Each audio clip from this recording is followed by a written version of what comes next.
Eu quero convidar agora para informar sobre a dinâmica dos trabalhos da tarde o superintendente de assistência farmacêutica da Secretaria de Estado de Saúde de Minas Gerais, Augusto Afonso Guerra Júnior, por favor.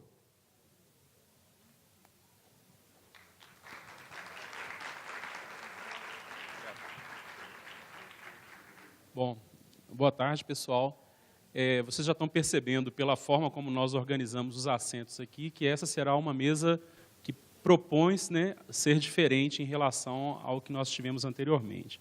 Basicamente, nós passamos um termo de referência para cada um das pessoas que foi convidado a participar nessa mesa. Esse termo de referência, só para vocês entenderem, né, o nosso objetivo nele era divulgar para os convidados que aqui estarão se apresentando, né, a temática e a forma como nós estaremos conduzindo os trabalhos. Dessa forma, nós vamos ter aqui o professor Elias moderando as discussões, e a ideia é que a gente tenha um debate no formato do programa Roda Viva. Claro que a gente vai se aproximar um pouco disso e vai ser impossível ser igual, dada a nossa disponibilidade de tempo e o tempo que as pessoas têm para se manifestar. Mas não é, de forma nenhuma, como o professor Elias gosta de colocar, o massacre do data show, né? Na realidade, nós queremos aqui opiniões políticas e técnicas sobre os assuntos que nós colocamos a cada convidado. São assuntos que afetam diretamente a todos que trabalham no SUS, na academia em relação aos serviços de saúde e, principalmente, aos usuários, aos cidadãos em geral. Assim foi colocado, dentre outras questões, para os convidados, as seguintes questões que vou colocar aqui para vocês. A roda de discussão sobre assistência farmacêutica no Brasil deve ser um debate com viés político a respeito do modelo de assistência farmacêutica que nós estamos implementando no SUS e, eu poderia dizer, no Brasil.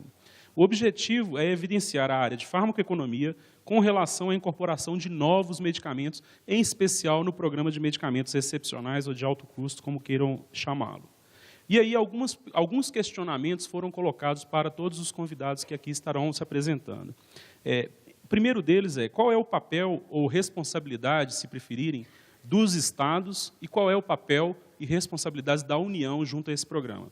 Nós temos portarias que normatizam isso, mas como de fato isso acontece, qual é a perspectiva de cada um, né, dos que vão se apresentar aqui em relação a essa questão? Aí alguns outros questionamentos. Por que os municípios, principalmente os de grande porte, a exemplo, por exemplo, das capitais, né, e eu não poderia colocar só as capitais, porque temos municípios como Campinas, Uberlândia, né, Santa Maria, no Rio Grande do Sul, e outros municípios aí Brasil afora, que são considerados como municípios de gestão plena no sistema. E a pergunta que nós fizemos é: por que os municípios, principalmente os de grande porte, não participam diretamente do programa, a exemplo dos estados? Se eles têm gestão plena, por que eles não participam diretamente? Seria possível pensar, né, um outro questionamento muito distinto desse, mas que foi feito justamente para provocar a discussão. Seria possível pensar na inclusão de medicamentos de alto custo no programa Farmácia Popular, que hoje está colocado aí pelo governo federal, pelo Ministério da Saúde, utilizando a sistemática de copagamento, a exemplo de outros países? Por exemplo, a doutora Rábia apresentou aqui mais cedo, mostrou que na Turquia os medicamentos estão sujeitos a um modelo de reembolso, a exemplo do sistema de copagamento que nós temos hoje no Farmácia Popular. Qual é a posição dos nossos participantes, dos estados e comentaristas e do Ministério da Saúde em relação a essa temática que está sendo colocada a cada dia na assistência farmacêutica no Brasil? A discussão deve ser desenvolvida percorrendo os seguintes tópicos: tá? Incorporação de novas tecnologias, protocolos clínicos e diretrizes de uso de novas tecnologias, quem faz, por que faz, quando faz, qual a periodicidade, né, como fazer, né? Situação e perspectiva do programa de medicamentos de alto custo, dentro da perspectiva dos estados que aqui vão se apresentar, dos comentaristas que foram convidados, a perspectiva que eles têm sobre o programa e do próprio Ministério, que é o gestor federal do sistema. A indefinição de produtos cobertos pela APAC Onco. Nós conhecemos, para quem não sabe, o sistema de oncologia no Brasil tem um sistema de cobertura que cobre medicamentos por meio da cobertura de tratamentos. Então, o DataSUS ele reembolsa as clínicas de oncologia pelo um procedimento, por exemplo, tratamento de câncer de mama. E nesse tratamento estão embutidos os medicamentos. Mas, diferentemente do programa de medicamentos de alto custo, nós desconhecemos o que é fornecido pelas clínicas de oncologia. Recentemente, mais no ano passado, a gente teve uma nova portaria do Ministério da Saúde padronizando uma APAC que seria oftalmológica, indo na mesma linha da APAC 1, padronizando medicamentos oftalmológicos por meio de terapêuticas e não pela padronização direta dos produtos. Então, uma discussão sobre isso. Esse é o melhor caminho? Como é que nós visualizamos essa questão?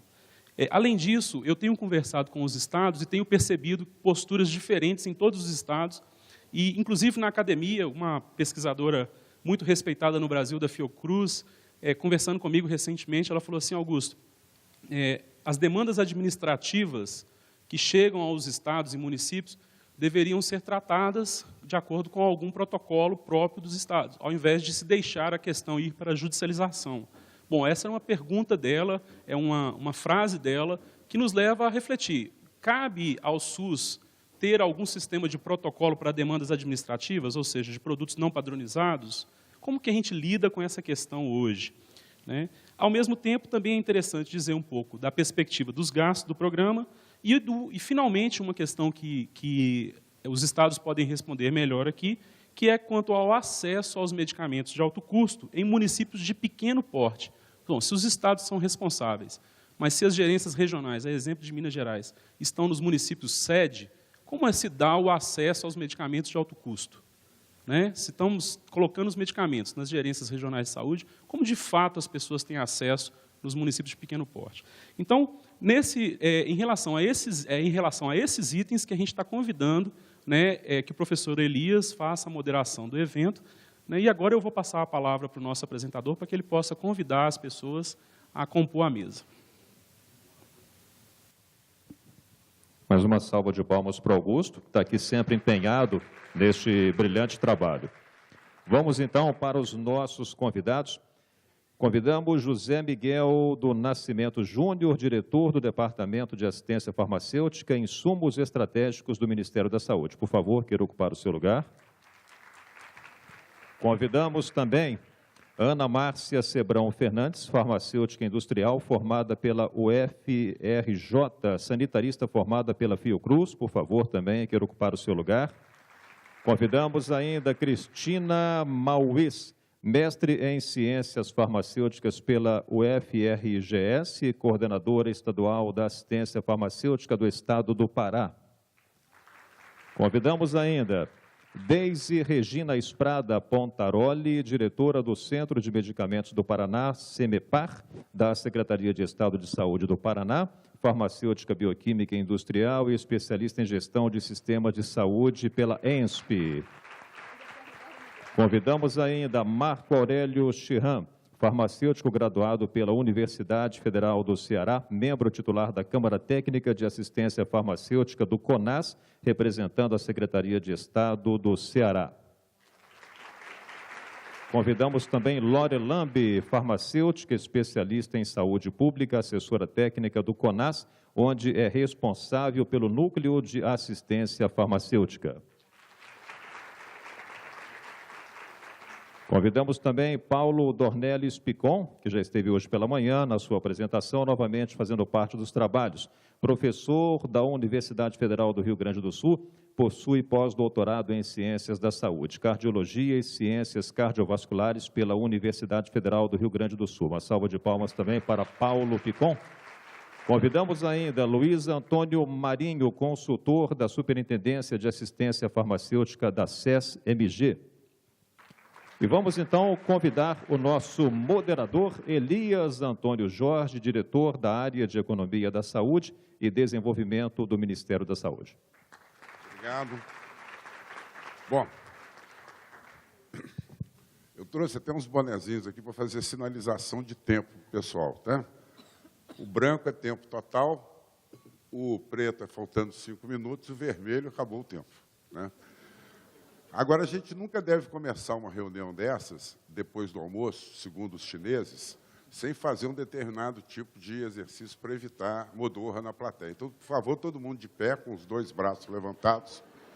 Vocês também, porque vocês também não podem dormir. E cada segundo que a gente fica fazendo isso é 1 minuto de vigília. Então, nós temos que garantir pelo menos esse lado aqui de vigília. Depois a gente volta de novo, tá certo? Já estamos em 10, 11, 12, 13, 14, 15, 16, 17, 18, 19, 20, 21, 22, 23, 24, 25. Agora comigo, todo mundo. 26, 27, 28, 29, 30, 31, 32, 33, 34, 35, 36, 37, 38, 39, 40. Já garantimos o tempo do Miguel, vamos garantir mais um. 41, 42, 43, 44, 45. Pode sentar, muito obrigado. Bom, vocês já notaram que a ideia do Augusto é de que a gente tivesse uma mesa diferente, não pode ser um massacre sequencial de data show. A ideia fundamental aqui é usar o Gogo Show. O nosso companheiro do Ceará tirou a condição do Miguel de bendito fruto entre as mulheres, né? Ele estava de bendito fruto até o Ceará chegar.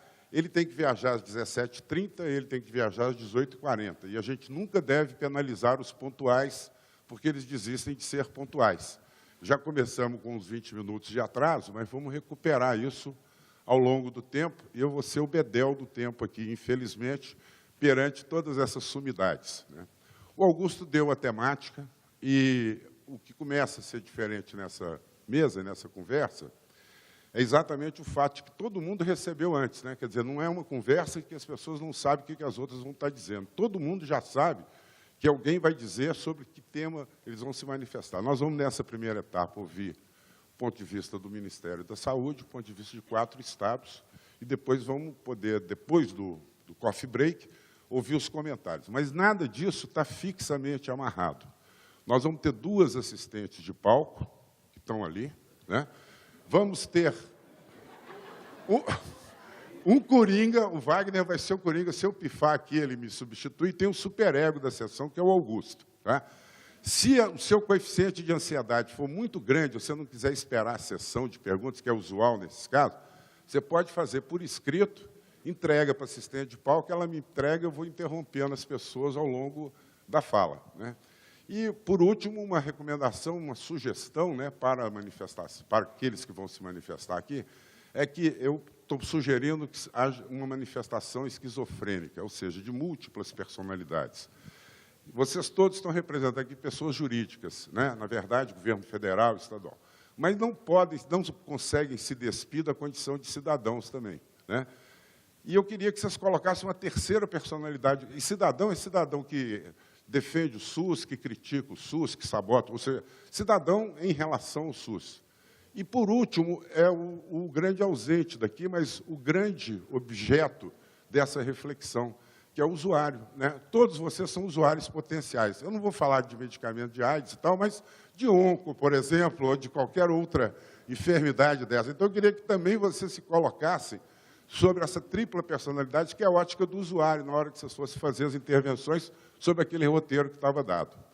Então, com essa preliminar, sem mais delongas, eu começo a contar seu tempo, Miguel. Boa sorte. Tem uma coisa para você usar aí? Não. Tiraram a sua coisa. Toma a minha. Essa coisa. Microfone, né? Isso. Ok. Boa tarde a todos e todas.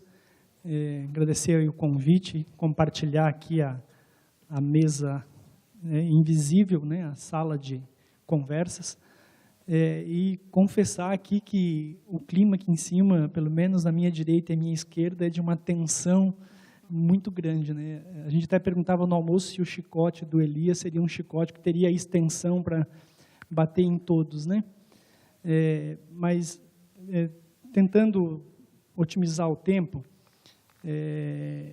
hoje pela manhã já foi falado algumas questões, não vou me repetir, mas queria registrar que as políticas públicas de assistência farmacêutica que o Ministério da Saúde gere, e, obviamente, também com a participação de estados e municípios, recebeu, de 2002 até o ano de 2008, e, com certeza, 2009 também, um grande incremento orçamentário.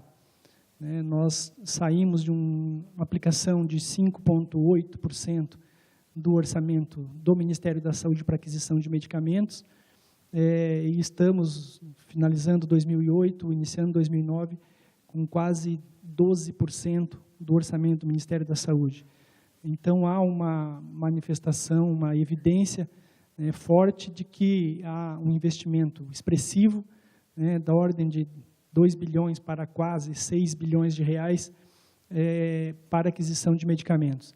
E a pergunta que se faz sempre é se isso é possível continuar crescendo nesse nível, se esse recurso é um recurso suficiente, se não estamos falando de que necessidade de recurso para a assistência farmacêutica. Então, essa pergunta está sempre sendo colocada para a gente, e na perspectiva do ano de 2009, o Departamento de Assistência Farmacêutica está trabalhando 2 braços da assistência farmacêutica, que, obviamente, depois de trabalhar essas propostas, tem que ser apresentada aí aos gestores estaduais e gestores municipais para fazer a pactuação. Eu estou me referindo à revisão do componente básico da assistência farmacêutica, e estou me referindo da revisão do componente de dispensação excepcional, e aí entenda-se incorporação de tecnologias, elaboração de protocolos, tudo aquilo que a boa política pressupõe. Eu vou me focar um pouco, Elias, usar o meu tempo para falar da perspectiva futura, porque o que temos até então é de conhecimento das pessoas, e eu acho que falar do que estamos pensando em relação ao futuro é mais interessante até para coletivizar e já ter uma avaliação desse coletivo aqui. Miguel, seria interessante que você colocasse um pouco, no seu entendimento, o papel da União, o papel dos estados, né, que vão te secundar aqui na intervenção. Estou pegando só o roteiro aqui. E a questão do porquê que os municípios de grande porte não podem participar diretamente do programa, tem que estar com uma lógica terceirizada em relação aos estados, né? E se seria possível a inclusão de medicamentos de alto custo num Copagam. Pelo menos essas 4 questões básicas, que você não deixasse de tratar delas. Eu vou chegar lá, mas não vou começar por elas. Bom, obviamente que o papel do poder público, do governo federal, assim como do governo estadual, do governo municipal, já está disciplinado na Constituição, na Lei Orgânica do SUS, quer dizer, o nosso papel, a nossa missão é promover acesso com o uso racional de medicamentos. Então, por isso, todos que estamos aqui representamos o Estado, o governo federal, né, a representação de municípios que tem aqui nessa sala. Mas, na proposição da revisão do componente de dispensação da atenção básica, nós estamos, além de trabalhar a questão da ampliação do financiamento do per capita, que, pelo menos no orçamento do Ministério da Saúde, tem uma previsão, né, de sair de 4,10 para 5,10 reais per capita habitante ano. Nós estamos entendendo que o conjunto de medicamentos, a partir da RENAME 2008, que foi publicada no final do ano de 2008, é um perfil de medicamentos que a gente precisa dar uma caminhada nele para a média complexidade. Isso a gente já teve pelo menos umas 2 reuniões, que a Lore, representando o CONAS, e também o Rodrigo Lacerda, representando o CONASEMS. Esse é um consenso, do ponto de vista técnico, que o componente básico da assistência farmacêutica deva trilhar esse caminho. Associado aí a instrumentos de gestão da assistência farmacêutica na atenção básica, que há uma cooperação técnica com o Recife, 5 meses para ficar pronto. Acredito que até agosto a gente tem esse instrumento para fazer a gestão lá no município da assistência farmacêutica na atenção básica. E a grande nuance que tem, porque nós estamos casando a discussão da assistência farmacêutica básica com a revisão do componente de dispensação excepcional. E aí a gente pode usar um pouco mais do tempo para trabalhar esse conceito.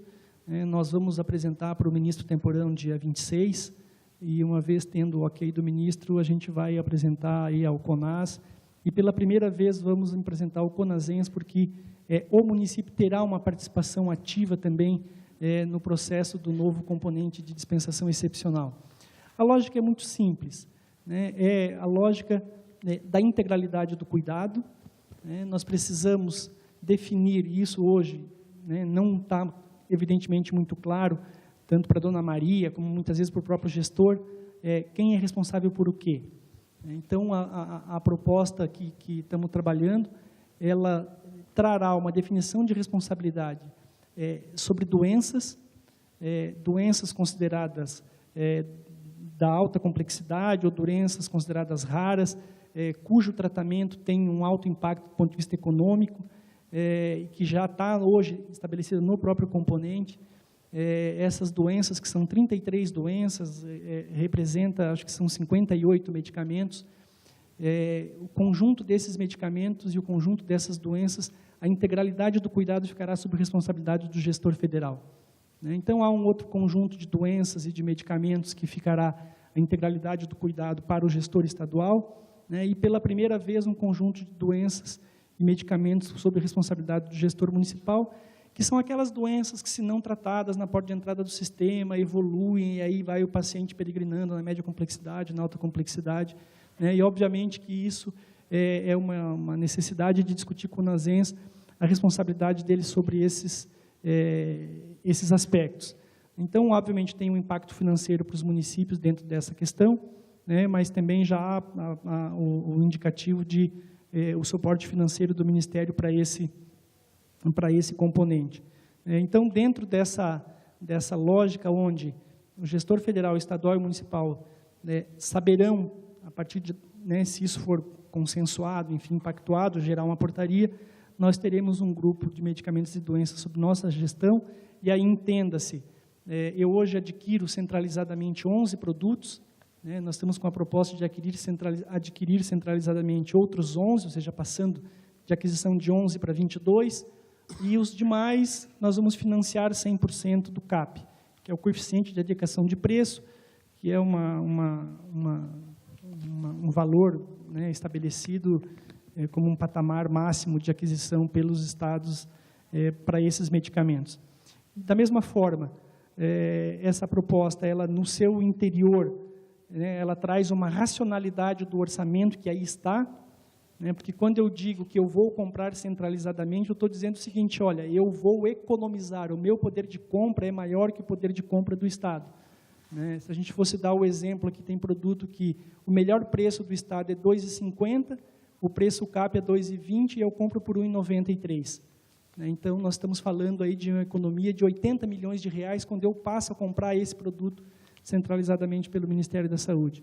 Então, há uma indicação de que nós vamos caminhar para a aquisição centralizada de 22 itens, financiar 100% do valor do CAP para aqueles produtos, então, que restam do nosso rol de produtos, e também, tendo em vista a otimização do orçamento pré-existente, nós estamos propondo a incorporação e a ampliação de cobertura para outras patologias que já são, enfim, demandadas de conhecimento, pelo menos dos gestores, aquilo que vem se batendo na tecla, Rolore, de algum tempo em determinadas situações, poderão ser concretizadas agora.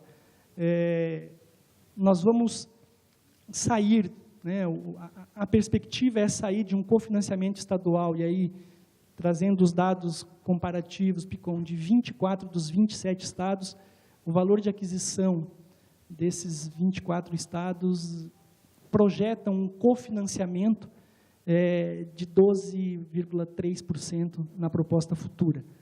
Hoje, 90-10, mas isso na prática, dependendo do valor de compra, acaba sendo um pouco mais, mas se trabalha dentro dessa perspectiva. Obviamente que, para isso, tem que reforçar a ação, para que os estados, à medida em que eles vão receber um financiamento para comprar pelo CAP, que já é hoje, mas de qualquer maneira, essa é uma ação que precisa ser internalizada nas secretarias estaduais, ação a ser feita. Nós estamos fazendo uma provocação ao CONASENS para entrar conosco e subscrever a portaria.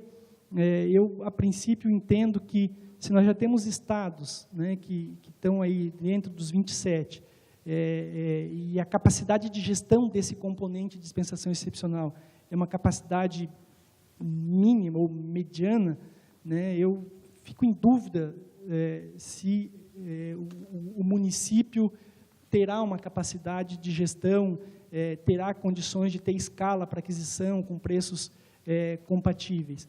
Então, se a gente for pensar em preço, em valor de aquisição, talvez fique uma grande dúvida a ser ainda aprofundada. Mas, de qualquer maneira, tem a participação de municípios já no componente, onde você tem estados onde a gestão é descentralizada.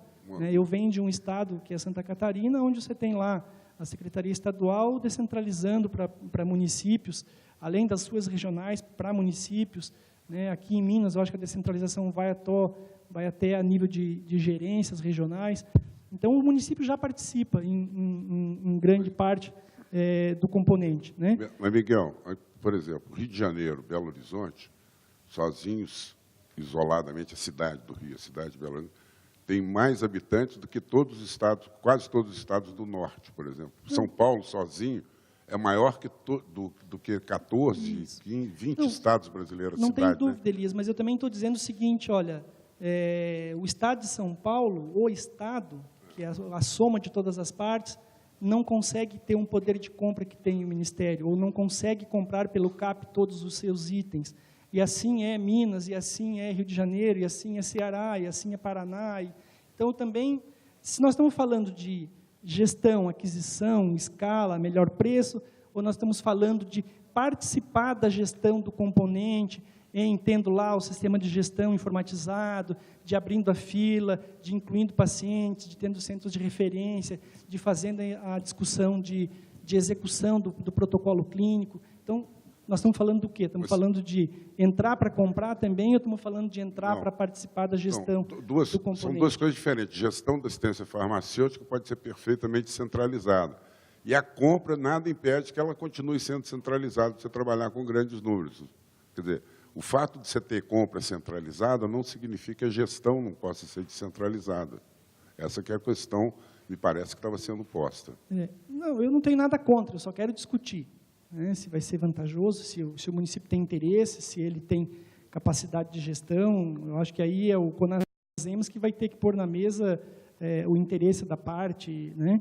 Bom, avançando ali assim, a ideia também, aí eu não falei, mas ficará para o Estado, Lori e meus queridos amigos, a incorporação também e ampliação de cobertura para outras doenças e para outros medicamentos, né, porque não é simplesmente pegar o que temos, dividir em 3 e agora cada um, não. Nós estamos dizendo que vamos dividir em 3, nós vamos ampliar a cobertura de responsabilidade para tais e tais e tais patologias, mas também vamos pedir que o gestor estadual amplie cobertura para outras patologias também previstas ali, né? E a questão se a farmácia popular pode trabalhar com medicamentos de alto custo, eu diria que não, né? Eu, enquanto diretor de assistência farmacêutica, muito claramente para vocês, não vou trabalhar para isso, né? Não vou mobilizar a minha energia, né, para pensar isto, né? O programa Farmácia Popular, ele terá uma expansão de cobertura agora, que está previsto, o ministro deve assinar a portaria, né, mas não transita no medicamento de dispensação excepcional sob nenhuma hipótese. Então, eu tenho hoje muito claro isso, a não ser que eu receba uma ordem, né, eu sou bem mandado, aí eu posso ir trabalhar nessa perspectiva, mas não tomarei iniciativa para isso. O que mais ali, Elias, que você... Bom, já falei demais, né? Não, eu não prestei atenção no chapéu. Depois do preto vem o vermelho, né?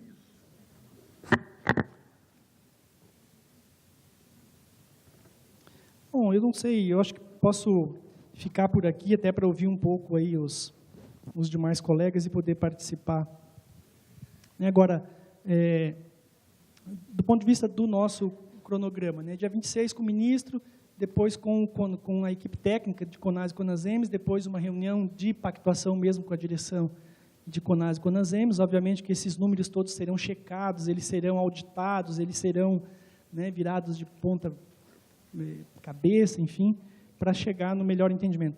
Eu acho e tenho certeza de que se nós não propusermos uma alteração, né, não é mudar por mudar, né, nós precisamos botar uma outra racionalidade no componente de dispensação excepcional, né, porque ele é um buraco sem fundo. Eu falava com Fabíola, nós saímos, este componente ele cresceu 5 vezes, né, de 500 milhões para 2 bilhões 300, esse ano ele tem uma previsão de chegar a quase 3 bilhões de reais, então, assim, é um componente que precisa ter uma outra lógica, porque essa que está aí, ela serviu bem, está posta.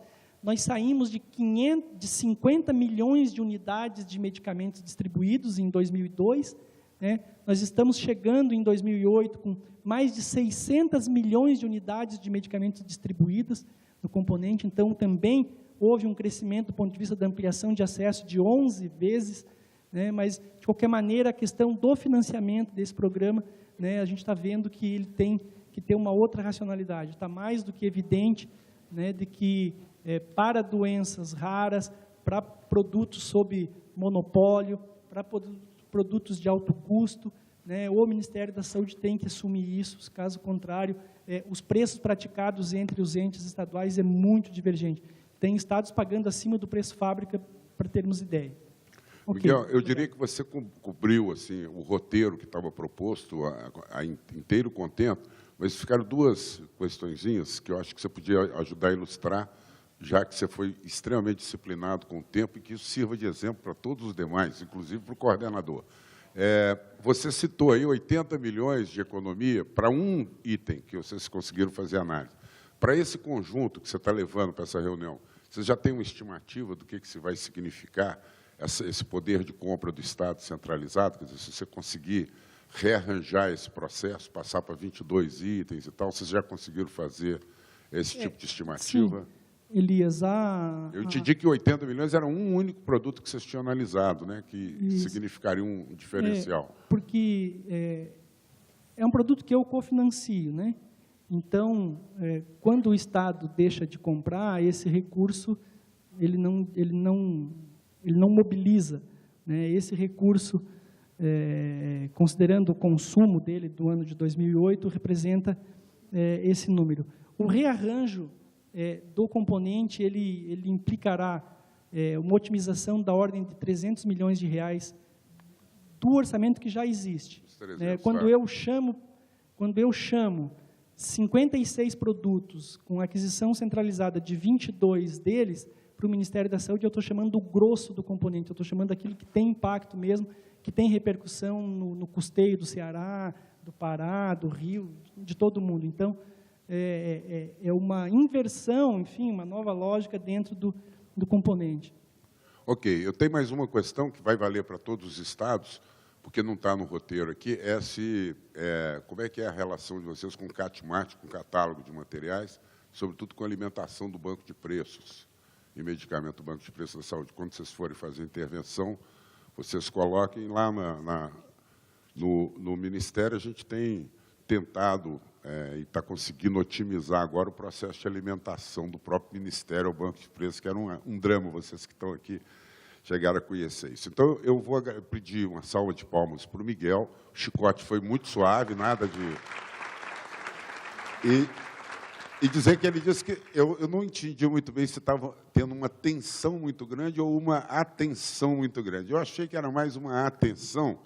E vou pedir agora que fale a Ana Márcia Messeder Sebrão Fernandes, do Rio de Janeiro, colocando, sobretudo, dentro daquele conjunto de roteiros, com a flexibilidade que você possa ter.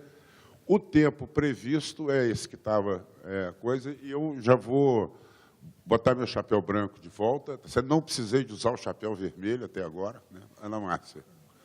Primeiro, boa tarde a todos. Vou começar me desculpando, né, porque, para quem me conhece, sabe que eu tenho um ritmo de fala, às vezes, um pouco acelerado. Se isso vier a acontecer, eu já estou me desculpando a priori, e as pessoas podem, acho que o doutor Elias pode aproveitar e mandar eu falar um pouquinho mais. É verdade. Aliás, devagar. Eu já te falei uma vez que você falava em 78 rotações, que é uma coisa que as pessoas nem conhecem, mais, que né? Antigamente disso tinha 33, 45, 78. Ah, Márcia, quando está calma, fala em 78. Eu espero que você esteja inteiramente calma hoje, tá certo? E se você puxar muito do 78, eu te dou um toque aí. O Miguel te abraça e tal, tá certo? Aí você volta para 45 rotações, tá bom? Que essa, assim, é vantagens e desvantagens de uma modalidade como essa, né? A vantagem é que a gente pode aproveitar um pouco na nossa fala daquilo que veio da fala do colega anterior e já fazer algumas adequações naquilo. Quando a gente tem uma apresentação mais formal, é um pouco mais difícil de estar fazendo esse tipo de adequação. Tentando, assim, me seguir, né, como o doutor Elias falou, algo que está previsto no roteiro, eu começo falando assim, eu acho que o papel principal do Estado no programa de medicamentos excepcionais, ele vai muito além né, da questão da aquisição, pura e simplesmente, do medicamento. A gente ouviu uma fala agora do Ministério da Saúde, que trouxe para os estados já uma proposta, uma revisão, que eu acho que vai muito, né, ao encontro do que alguns estados, daqui a uma parte dos estados gostaria nessa parceria ao Ministério da Saúde, mas eu acho que essa é uma função muito além, né, da função da aquisição. Na função dentro do programa de medicamentos excepcionais, o Estado ele é a porta de acesso, né? Ele é a principal pessoa, a principal ator a qual a população busca para o fornecimento desses medicamentos. E aí, com isso, eu já tento linkar com uma questão, né? No caso, por exemplo, do Estado do Rio de Janeiro, nós temos uma modalidade no programa no qual nós temos já as parcerias com os municípios. O Estado do Rio de Janeiro não é um Estado que possui regionais. No nosso caso, o programa ele é descentralizado em parcerias com os municípios, onde os municípios eles assumem todo o processo, né, desde o atendimento ao paciente, acompanhamento médico, acompanhamento de segmento farmacoterapêutico, que a gente está começando a fazer no Estado, todo o processo de atendimento aos municípios que moram em aos munícipes que moram em todos os municípios, excetuando a capital, é feito já pelos municípios, ou por um município polo da região, ou, em algumas situações, pelo próprio município, inclusive para municípios de pequeno porte. Nós temos municípios no Rio de Janeiro com 20 mil habitantes que são polo de medicamentos de prestação excepcional, a modelo, como o Miguel lembrou também, do estado de Santa Catarina. Essa foi uma estratégia na qual o Estado do Rio de Janeiro fez para tentar aumentar a capilaridade, né? Apesar de nós sermos um Estado populoso, mas somos um Estado de pequenas dimensões frente a outros estados dentro da federação, e com isso a gente conseguiu garantir uma capilaridade maior, competindo apenas ao Estado o atendimento da capital, que, na verdade, no caso do Estado do Rio de Janeiro, representa 60% de todo o programa. A nossa capital ela é o centro populacional mais importante de qualquer estado, principalmente do nosso estado, então a gente fica com a maior parte da população, mas ainda assim, para os outros 40%, 45% do programa, ele já é descentralizado e a gente entende, a gente percebe que uma das maiores dificuldades que se tem com a relação com os municípios é a credibilidade em relação ao fornecimento, porque, de fato, a aquisição ela é competência do Estado, o Estado faz essa distribuição para os municípios, e toda vez que há algum tipo de irregularidade nesse fornecimento, essa relação ela se torna um pouco mais dificultada. Mas, quando a gente consegue garantir um abastecimento da forma mais regular possível, essa relação, essa aproximação e até essa assunção de responsabilidade por parte dos municípios, do que agora é uma competência estritamente, né, do Estado, mas que nas próprias portarias existentes já prevêem essa possibilidade de descentralização, no nosso caso, do nosso Estado, isso foi possível e é uma parceria que está logrando êxitos. No momento, nós estamos, inclusive, formalizando todas essas parcerias, num processo de adequação sanitária de todos os polos, todos os municípios participaram desse processo, eles reafirmaram o interesse de continuar sendo polos do programa de medicamento excepcional, de fazer todo o processo de readequação das condições físicas, das condições de processo de trabalho, mostrando que, de fato, essa parceria junto aos municípios, no que atende à questão da assistência, na questão do atendimento aos pacientes, ela é possível e, para alguns estados, como é o caso do nosso estado, ela foi a modalidade escolhida para a gestão do programa. Então, eu acho assim, não só os municípios de grande porte, mas também os de pequeno porte podem estar participando desse processo. Com relação à questão específica, né, de incorporação, né, a gente tem, assim, dentro, por exemplo, do Estado do Rio de Janeiro, é um estado onde nós não temos, diferente de alguns outros estados, grandes incorporações que ficaram a cargo do gestor estadual. Nosso estado é um estado tímido ainda em relação a isso, até porque nós temos uma carga muito grande de atendimentos dentro do programa, então a gente ainda não nos permitiu fazer esse tipo de incorporação. Mas dentro daquelas incorporações que o Estado fez, além daquilo que já está previsto na portaria ministerial, todas elas sempre são feitas mediante a tentativa da criação de um protocolo de utilização. A gente entende que, né, para dada qualquer incorporação que seja feita no sistema, ela precisa ser acompanhada de um protocolo claro de como deve ser a utilização desse medicamento e de qual é a população alvo desse atendimento, a população que, de fato, pode vir a se beneficiar. Então, dentro das incorporações que o Estado fez, todas elas sempre sendo essa modalidade. O grande problema é que, normalmente, essas incorporações, elas não são incorporações que chegam por motivação do Estado, né? O Estado fez um monitoramento da avaliação e decidiu que ia incorporar. Muitas das vezes, o Estado, por diversas formas, ele é demandado, seja judicialmente, seja administrativamente, seja por algumas sociedades médicas, porque, no caso do Estado do Rio de Janeiro, nós temos um parque médico muito grande, então, nós temos muitas sociedades médicas lá. Eles sempre fazem esses pressionamentos e aí o Estado tende a buscar onde está a evidência científica e tende a buscar um processo para verificar se aquela demanda ela é viável ou não. Ainda não existe, por parte do Estado do Rio de Janeiro, e acredito também por parte da maioria dos estados, um processo a priori da própria Secretaria estar monitorando, porque isso ainda é um procedimento que, de modo geral, a gestão ainda não tem um conhecimento, uma competência geral sobre isso. Ana, estou surpresíssimo. Você está falando em 33 votações. Depois você fala normal, o povo saber como é que é, entendeu? Metralhadora giratória. Mas eu queria que você desse uma dimensão do significado dessas incorporações no contexto geral. Qual o percentual que isso representa na política de medicamentos excepcionais? 1%, 2%? Financeiramente, a gente tem ele representa nos gastos do Estado, somando o programa, assim, porque, voltando, assim, o Estado do Rio de Janeiro, a gente vem buscando uma tentativa de se recuperar em relação ao financiamento. Nós éramos um Estado no qual a percentual 80-20 não representava a realidade do nosso Estado. Nós éramos um Estado que havia um financiamento por parte do Estado maior em decorrência de problemas administrativos internos do Estado, na questão do procedimento da apresentação de APAC, uma série de procedimentos administrativos. Dentro desse processo, o Estado vem se recuperando em relação a isso, nós estamos conseguindo nos equilibrar próximo ao que seria o percentual. Nesse caso, as nossas incorporações, elas estão, no momento, representando em torno, mais ou menos, de 7% dos gastos do programa. 2 delas representam praticamente 6%, as outras 2, 1% apenas, que são 2 itens de valores inferiores. As outras 2 são incorporações de valores mais elevados e, por isso, só elas 2 representam 7%. Dessas 4 incorporações, alguma foi assim formalmente promovida ou provocada por judicialização? Sim. Dessas, na verdade, 2 foram provocadas, uma por judicialização, processos judiciais, que é uma incorporação na área da hepatite B, né? O Estado do Rio de Janeiro ele tem a incorporação do item Adefovir, e ele foi em virtude de uma série de demandas judiciais. E uma outra incorporação ela foi feita, na verdade, não por exatamente uma demanda judicial, mas por um procedimento legislativo dentro do Estado. Houve uma lei criada dentro do Estado que determinou à Secretaria Estadual de Saúde que ela promovesse a incorporação desse item, e aí a Secretaria fez essa incorporação em detrimento dessa legislação, que foi o medicamento Palivizumab. Qual? Palivizumab. Qual o uso? Para tratamento do vírus sincicial respiratório. É doença respiratória em recém-nascidos, a pré-termo. Ok. Né? Então, esses foram os 2 processos que foram demandados, não desta forma. Os outros 2, na verdade, foram processos mais de caráter administrativo, não vieram demandados judicialmente. Existem outros procedimentos dentro do Estado agora em avaliação, que são em detrimento de demandas judiciais. O Estado vem avaliando a possibilidade de incorporação de alguns outros medicamentos, em virtude de uma grande demanda jurídica que tem, mas também sabemos que o Ministério da Saúde vem se debruçando em relação a alguns desses itens específicos, e há uma grande possibilidade também de incorporação desses itens a nível nacional. Então, a gente está em alguns... Mas ainda, infelizmente, ainda é a principal porta de demanda, ainda é o judiciário para as avaliações que são feitas.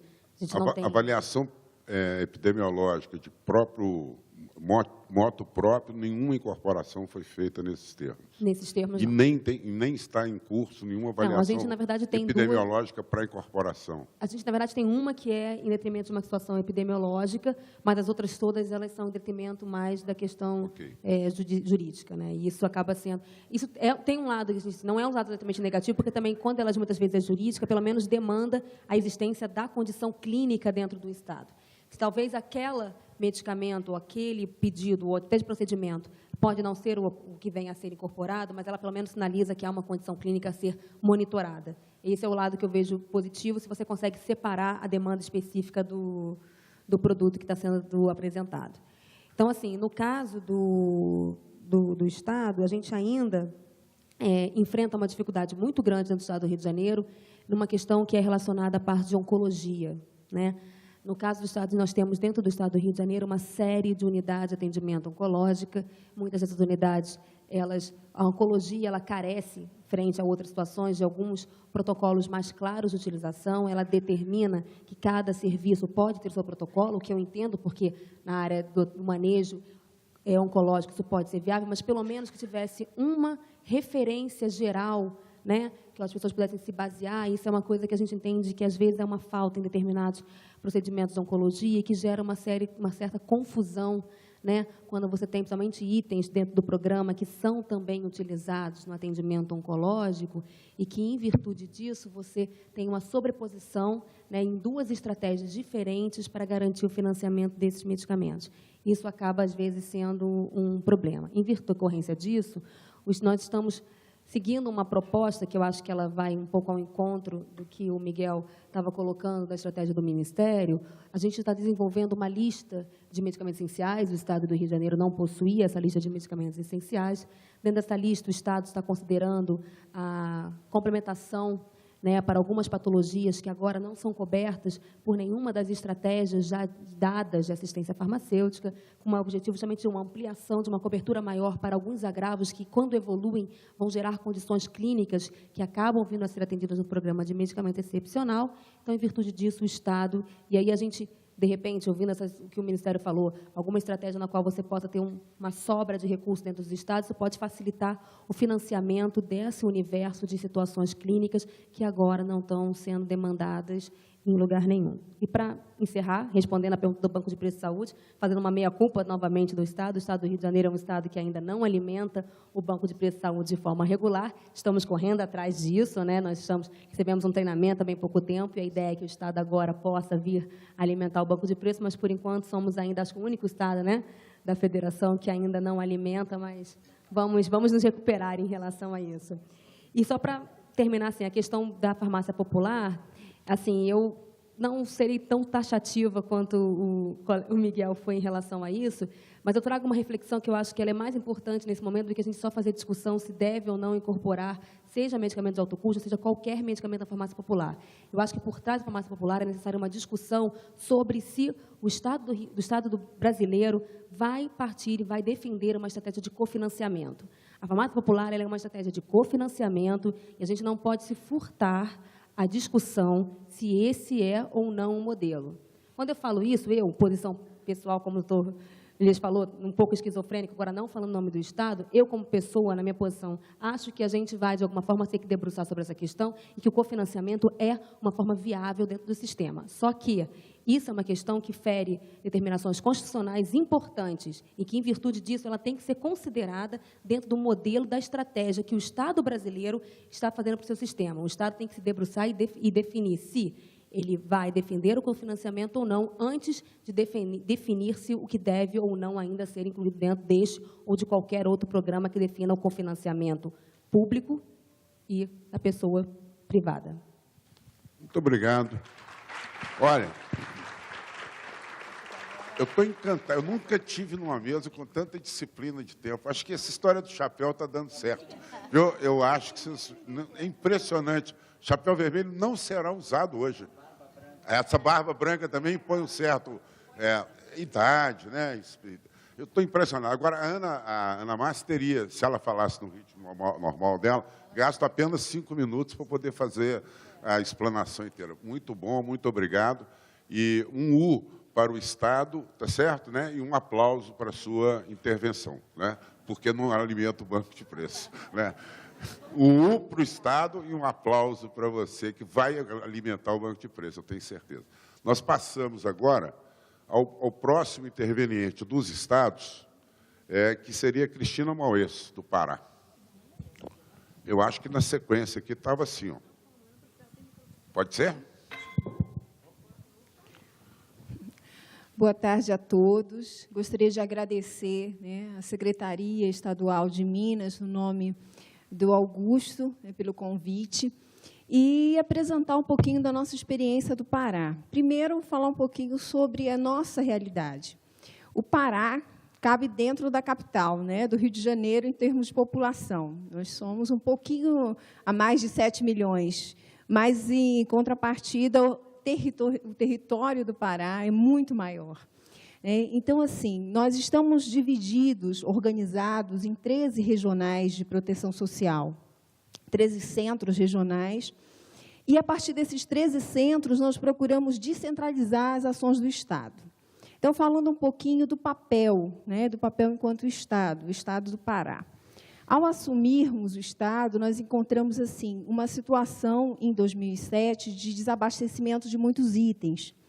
Tivemos problemas no processo de aquisição, principalmente na demora da licitação de 6 meses até 8 meses para entrega de produtos essenciais e excepcionais também. Então, a nossa realidade, quando a gente passa um pouquinho olhando os demais estados, nós estamos começando. Começando porque nós estamos ainda numa fase de procurar organizar os serviços.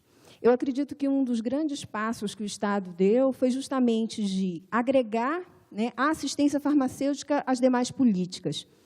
Então, nós temos, no plano de governo que foi feito, de 2008 a 2011, a assistência farmacêutica sendo incluída como um tema principal, um dos temas principais dentro da saúde. Isso muito em função do próprio Pacto pela Saúde, que dentro das linhas estratégicas e pensando a assistência farmacêutica como importante do ponto de vista de garantir o atendimento ao usuário na sua integralidade, a isso foi sendo agregado às diversas políticas. Então, tem um exemplo. Hoje, nós temos no Estado o investimento em atenção primária. Essa é a prioridade de governo, fortalecimento da atenção primária de forma a torná-la resolutiva. Quando nós olhamos para a estratégia de saúde da família e pensamos que 80% dessa estratégia deveria atender a população, os principais problemas da população.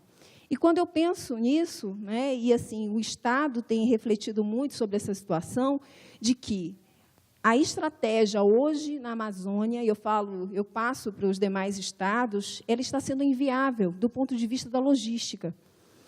E que, a todo momento, a gente questiona que a Amazônia, pela sua diversidade, principalmente pela dificuldade do acesso mesmo físico, de você se transportar de um local ao outro, de ter uma dificuldade de ter áreas pouco urbanizadas fora da área metropolitana. Então, de você pensar nessa realidade. Então, um programa, uma estratégia que pode ser muito bem adotada no Paraná, no Rio de Janeiro, em Minas, em São Paulo. No Pará, nós não conseguimos. Nós temos uma cobertura da estratégia de saúde da família de 30%. E mesmo ampliando isso, dando apoio, hoje nós temos programas de apoio à atenção primária, nós não conseguimos captar recursos humanos. Eu não tenho assim, um diagnóstico de quantos médicos, proporcionalmente, nós temos nos municípios, mas a informação que nós temos do próprio COSEMES é que grande parte dos municípios mais afastados da área metropolitana tem dificuldades. Muitas vezes pagam 25 mil para um profissional. Então, você imagina, se eu pego um orçamento, 25 mil para conseguir pagar um médico. Isso mesmo, farmacêutico, eles estão pagando farmacêutico, quanto? Então, nem se fala. Vai aparecer um monte de gente querendo ir para o Pará. Então, nós temos uma dificuldade. Enchente tudo, viu? Pois é, ainda tem os nossos problemas de catástrofe naturais. Se você pode estar vendo na imprensa, Santarém, que é um dos nossos polos, cidades mais desenvolvidas, se nós formos ver, nós somos 143 municípios no Estado. Os 143 municípios, menos de 5 municípios têm acima de 200 mil habitantes. E aí, já olhando o cenário como um todo, a maioria da população ele está muito dispersa no território. E, se a gente for pensar do ponto de vista da política da própria assistência farmacêutica e de como é que nós estamos nesse cenário, e sempre pensando que como ela está em conjunto com as demais políticas, então, eu não penso assistência farmacêutica isolada da assistência ao usuário. E eu vou falar um pouquinho usando os termos do Elias, indo e vindo em alguns assuntos, para que a gente possa fazer algumas conexões. Quando nós fizemos a programação dos medicamentos excepcionais, nós temos 15 unidades dispensadoras de medicamentos de alto custo, 10 na área metropolitana e 5 dispersas no Estado, espalhadas no Estado. Uma delas, fronteira com Tocantins. E eu vou falar um pouquinho dessa experiência de Conceição do Araguaia, porque ela retrata um pouquinho dessa tomada do município, de trazer o município para próximo dessa gestão de alto custo. Nós fizemos as oficinas de programação e, ao fazermos, trouxemos, né, a coordenação primeiro que saiu do seu gabinete e foi até cada uma dessas unidades. Tradicionalmente, nós tínhamos formulários que eram entregues às coordenações, né, dessas unidades, e eles nos passavam uma programação de quantos medicamentos, quantos pacientes, o que eles achassem o melhor, sem estarmos próximos. A partir desse ano, agora de 2009, então, final do ano passado, nós tivemos junto essas unidades. E essa de Conceição do Araguaia tem uma particularidade. As nossas unidades solicitantes são os municípios. E os municípios estão se organizando, porque, como uma das questões obrigatórias é o município solicitante, ele tem que ter o farmacêutico. Porque, se eu tenho um processo de APAC que exige uma série de documentos, né, de exames, seguir um protocolo, eu preciso de um profissional que faça digamos, que seja esse filtro, que organize a assistência farmacêutica. Então, foi uma maneira encontrada. Então, nós temos vários municípios que estão aderindo a isso. Então, o município ele tem participado nesse processo de gestão no sentido de se organizar, porque ele sabe que o usuário vai ter acesso desde que ele consiga, primeiro, identificar o usuário, ter um perfil, porque não dá para trabalhar no achismo. Nós não podemos dizer assim, olha, eu acho que eu tenho tantos pacientes de doenças de Alzheimer. Se eu tenho um processo de aquisição que ainda é lento, a fila de espera, né, de pacientes fora dessa programação poderia demorar muito, e nós não queremos isso. Então, foi um compromisso, quer dizer, mas isso dividindo essa responsabilidade, apresentando o componente, dizendo como eles teriam acesso, né? Então, basicamente, essa unidade que faz fronteira com Tocantins, em Conceição do Araguaia, as nossas unidades solicitantes são os municípios. E nós temos uma logística diferente, porque a unidade dispensadora de medicamento ela é do Estado, mas ela vai fazer um cronograma para cada um desses municípios, de forma a organizar. Então, o município ele traz as APACs e retorna já com os medicamentos, uma vez que tudo já esteja autorizado. Um outro aspecto, em relação aqui à assistência farmacêutica, voltando um pouquinho. Quando nós falamos em descentralização de gestão, em responsabilidade e garantia do acesso ao usuário, apesar de nós estarmos no país, né, numa discussão ampla até da atenção farmacêutica, da atenção ao paciente, ao usuário, orientação, quando você encontra uma situação de desabastecimento ou de aquisições feitas de forma inapropriada, né, processos demorados, nós tivemos que assumir na assistência farmacêutica o processo de aquisição. Então, basicamente, hoje, né, nós temos como ponto de corte, aí falando já da assistência farmacêutica como um todo, e isso é uma novidade que nós estamos ainda implantando, que é no sistema de você ter como ponto de corte para medicamentos essenciais, né, principalmente medicamentos da atenção primária. Nós temos no Estado uma realidade que a atenção primária ainda está também com o Estado, eu tenho várias unidades centralizadas, então eu tenho as duas coisas. E, nesse sentido, essa gestão ela fez com que as compras elas fossem feitas baseadas na Relação Nacional de Medicamentos Essenciais, então, a RENAME. Então, esse é o ponto de corte. Ah, mas não é tão radical. Bem, se você tiver uma justificativa técnica de que há necessidade de incorporar algum medicamento que está fora, dependendo do custo, então, se é para garantir o atendimento do serviço como um todo, então, nós iríamos avaliar esse tipo de procedimento, mas tudo justificado.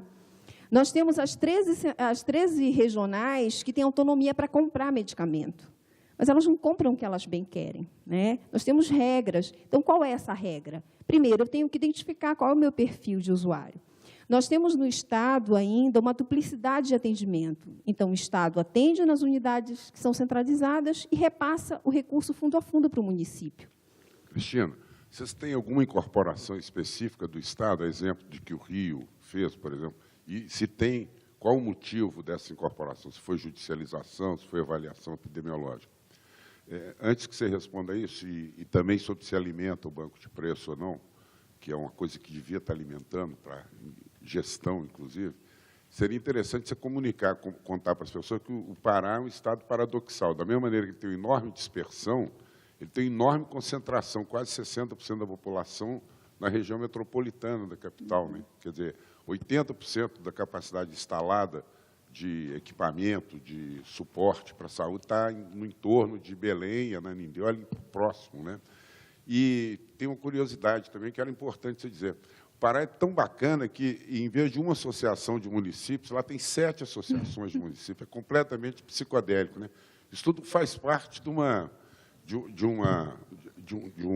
um ambiente, né, onde você tem que estar fazendo grandes flexibilizações para dar integralidade da assistência farmacêutica, que não é só aquisição, não é só armazenamento, não é só distribuição, mas, sobretudo, acompanhamento dos usuários, né? Como é que o usuário está lá na ponta sendo acompanhado por isso? Você podia dar um pouco de notícias sobre isso? Primeiro, falando um pouquinho dessa incorporação. Nós temos no Estado uma única incorporação, né, atualmente, que nós temos um protocolo, mas ele não foi feito baseado um pouquinho no que seria disponível no Estado em relação a recurso financeiro. Não foi feito um estudo de impacto financeiro. Nós tivemos a hepatite B, né, nós tivemos a incorporação do Entecavir, e ele não foi feito baseado justamente nesse levantamento. Então, nós estamos atendendo os processos ainda como demandas administrativas. E aí, colocando um pouquinho da questão que foi pontuada, né? Demandas administrativas. No Estado, hoje, nós temos, assim, tinha uma prática de que servidores, né, há uns 4 anos atrás, faziam cartinhas para a secretária de saúde. E tiravam uma cópia do seu contra-cheque e incluíam, né, no seu processo qualquer tipo de medicamento, qualquer tipo de medicamento. Então, qual foi a nossa posição? Primeiro, tudo que não está na padronização, nós só vamos remeter para uma análise e chegar até a secretária de saúde para decisão superior se tiver risco iminente de morte. Ou então um agravamento com perda de um órgão importante, cegueira, paciente perdeu o fígado, o rim, sei lá, alguma coisa assim que fosse muito grave. Ou então gestantes de alto risco que tivesse a urgência desse atendimento por uma demanda específica. Então, esse tem sido o nosso procedimento. Nós temos tido uma demanda judicial muito grande. O Estado do Pará, hoje, nós fizemos um estudo rápido sobre a demanda judicial. Eu estou com uma demanda de pacientes diabéticos que consumiria todo o meu recurso da atenção primária, porque a liminar que está no Estado hoje, ela obriga o Estado, na verdade, não é só o Estado do Pará, seria a capital, Belém e o Ministério da Saúde, a pagarem, né, medicamentos, qualquer medicamento que o paciente diabético pedir, qualquer um, independente de ser SUS ou não, a prescrição ou o atendimento, desconsiderando as regras do hiperdia, inclusive, considerando que o hiperdia no Pará não existiria, porque com a ação, né, civil pública, isso cai por terra, qualquer tipo de cadastramento. O que acontece? Aonde o paciente solicitar, eu tenho que atender. Ele só pede para o Estado. Pede, né, entre aspas. Então, hoje, né, se eu for fazer um levantamento, 11 milhões do meu orçamento, que seria o orçamento à atenção primária, que eu repasso fundo a fundo aos municípios para aquisição de medicamentos básicos, estaria comprometido. Então, assim, quando você fala em incorporação de tecnologia, o que nós estamos discutindo em termos de estratégia? Vários estados já têm protocolos sobre algumas insulinas especiais. Então, nós estamos avaliando, porque nós vamos ter que entrar numa negociação. Eu não posso só o Estado estar arcando com esse valor, e, principalmente, como não é padronizado, eles pedem tudo, as diversas apresentações. Então, há necessidade realmente de a gente tomar uma medida, né, de acordo junto ao juiz, chamando o Ministério da Saúde, Belém, para que tome, junto conosco, e divida essa conta. A questão é essa. Agora, em relação à incorporação de tecnologia, nós tivemos esse produto e nós estamos agora analisando o impacto, porque talvez, assim, às vezes, as incorporações, a necessidade da incorporação, ela foi um pouquinho fora da realidade. Na verdade, assim, quando você discutiu isso, a assistência farmacêutica ela ficou à parte, como se fosse assim, agora que é preciso, vocês vão ter que comprar. Como vão comprar, com que recurso, isso é outra coisa. Então, nós temos procurado no Estado, primeiro, se é assistência ao usuário, se é paciente renal, então, desde a atenção primária até a alta complexidade, você atender o usuário na sua integralidade e dividir e acompanhar as responsabilidades. Por exemplo, nós temos um plano para atendimento de renais crônicos. A partir do momento que eu tenho assistência primária a esse paciente, medicamentos hipertensos, por exemplo, para pacientes hipertensos, diabéticos, disponíveis na rede, e ele tem um acompanhamento, seja da estratégia de saúde da família, de uma unidade básica de saúde. Então, há necessidade de você monitorar. Então, o que nós fizemos? Nós criamos instrumentos. Então, esse eu posso dizer que é o nosso piloto para assistência integral ao usuário, que nós vamos estar colocando as responsabilidades. Olha, o que o paciente precisa disso? De quem é a competência? É o município, mas o Estado não vai se eximir disso. Vai estar próximo, monitorando. Nós já temos, na Estratégia de Saúde da Família, adotado o seguinte pressuposto. Um dos itens que nós estamos monitorando para o incentivo estadual da atenção primária é a presença do medicamento, dos medicamentos essenciais pactuados. Para não ganhar o vermelhinho, concluindo,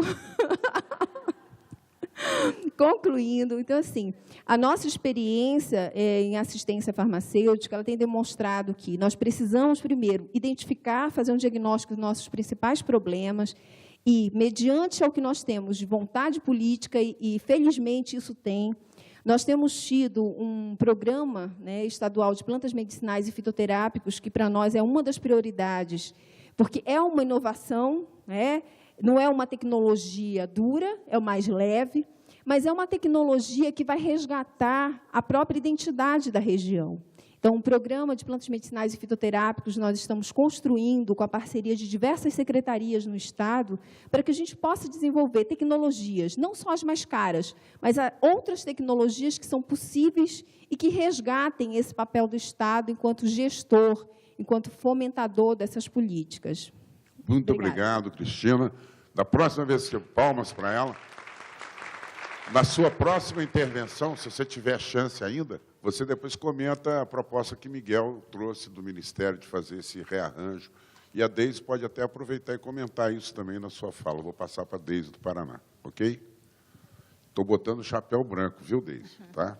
É branco, preto e vermelho, é isso? Isso, exatamente, nessa sequência. Boa tarde a todos. Inicialmente, eu gostaria de agradecer o convite, na pessoa do Augusto, e também a equipe de assistência farmacêutica, que sempre nos recebe com bastante carinho aqui em Minas, e parabenizar pela iniciativa do evento. Falar de medicamentos de alto custo e falar de assistência farmacêutica é o que a gente faz, quando não faz de dia, sonha à noite, porque as coisas continuam na cabeça da gente e a gente, que não conseguiu organizar, fica pensando como a gente vai fazer o resto. Mas é assim, no Paraná, como que isso está posto? O Paraná é um estado do sul, do país, e nós temos cerca de 10 milhões e meio de habitantes. Só 20%, um pouco menos de 20% disso está na capital. Então, nós temos uma distribuição mais homogênea. Nós temos 399 municípios do estado. Tá? Isso é só para dificultar as nossas contas, se fosse 400 ia ser mais fácil. Mas somos em 399 municípios. A Secretaria de Estado da Saúde está organizada em regionais de saúde, e são 22 no estado inteiro. E é através dessas regionais que a Secretaria organiza a maior parte das suas ações de saúde. E a assistência farmacêutica segue esse modelo no estado. A assistência farmacêutica no estado do Paraná está centrada no Centro de Medicamentos do Paraná, o CEMEPAR, que desde a década de 80 já existe, inicialmente com um processo de produção, inclusive, de medicamentos, mas de 95 para cá, mais apoiado na questão da política de medicamentos e da logística, daí de aquisição e distribuição. Então, é uma ação que, dentro da Secretaria, tem um foco bem centralizado, e conta também com uma equipe técnica que, de há muito tempo, tem se mantido. Ontem, o doutor Picon perguntava para a gente o que a gente faz para continuar lá. Eu acho que é porque não tem ninguém que queira vir, tá, Picon? Então, a gente acaba ficando.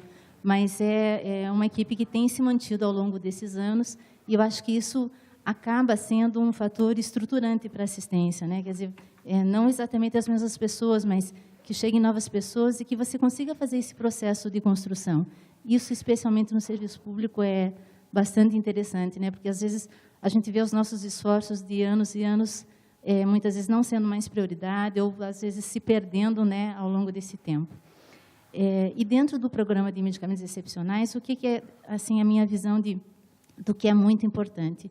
Desde o início desse programa, e eu estou nesse processo, juntamente dos excepcionais, desde 99, praticamente 2000, o que a gente percebe? É muito importante a questão de definição. Eu sempre digo que trabalhar com os excepcionais não é uma coisa difícil, porque as regras estão postas, né? A gente sabe exatamente, dentro do programa, quais são os medicamentos, para que, se isso está, né, sendo possível, a gente fornecer um medicamento, qual vai ser o ressarcimento. A gente pode discutir se é pouco ou se é muito, mas está colocado na tabela quanto o Ministério vai nos ressarcir, né, em função disso. Mas o que é fundamental? A questão dos protocolos. Então, desde lá de 2000, quando começou esse processo dos protocolos nacionais, porque antes de 2000, na verdade, cabia aos estados definir com que critério ia fornecer esse medicamento. Podia existir ou podia não existir, mas a possibilidade, né, do Ministério ter feito esses protocolos e eles hoje serem ferramentas, instrumentos de trabalho para a gente, isso é muito importante. E a gente viu nesse processo, ao final de 2002, né, a publicação dos 31 primeiros protocolos, né, que foram feitos. Na sequência disso, outros protocolos, tantos publicados, alguns em consulta pública, que já estão há tanto tempo em consulta, que acho que vão ter que entrar em consulta de novo, né, porque acho que já se perderam. Mas é o que nos dá apoio para a gente poder operacionalizar esse programa, não tenho a menor dúvida disso. Nós passamos, pelo menos de 2003, no Paraná, de 13 mil pacientes, a 2008 nós fechamos esse programa com 62 mil pacientes. Isso é acesso, né? A gente pode discutir que qualidade, se é exatamente o que a gente precisa, mas a gente está falando de proporcionar tratamento com um regramento que está estabelecido para um número muito maior de pacientes.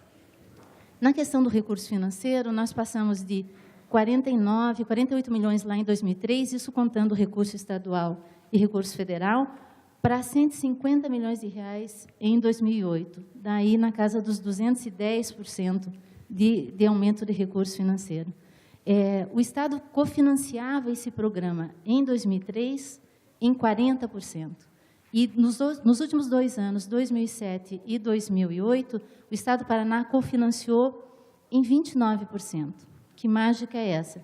Na verdade, a política do estabelecimento do preço máximo de venda ao governo e da centralização de alguns itens pelo Ministério da Saúde permitiu que os estados adequassem um pouco essa conta, né?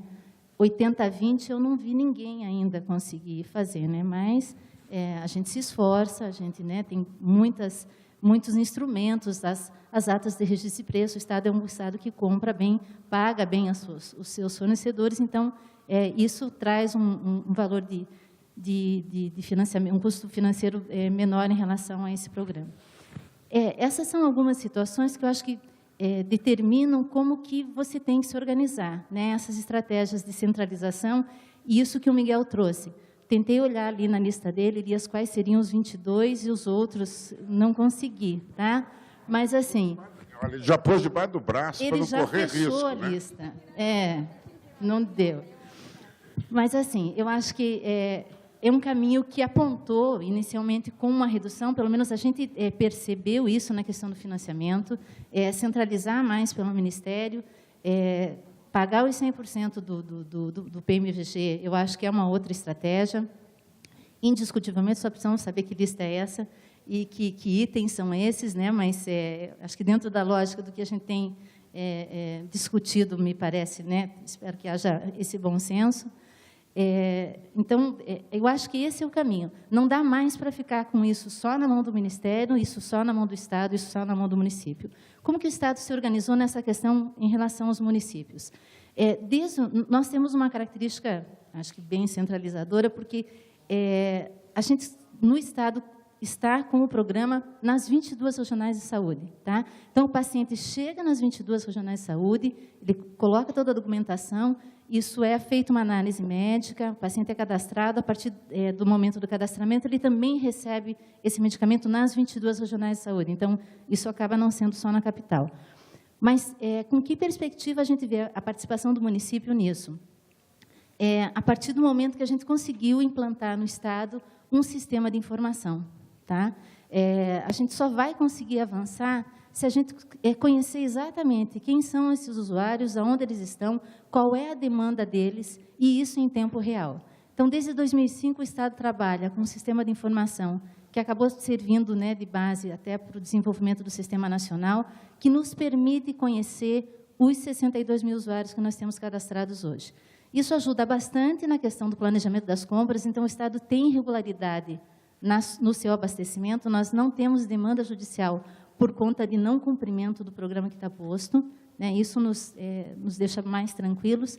E qual é a participação do município? A partir desse momento, onde a gente tem esse sistema implantado em todas as regionais, eu vejo com bons olhos o município poder participar do ato da dispensação. Né? Então, a gente fazer mais uma etapa, que seria a Regional de Saúde distribuir para o município e o município atender o paciente.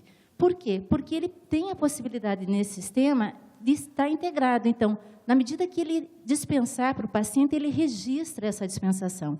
Hoje já tenho isso no Estado. Eu sei... Vocês já têm uma consciência lá de que gestão é uma coisa, compra centralizada é outra.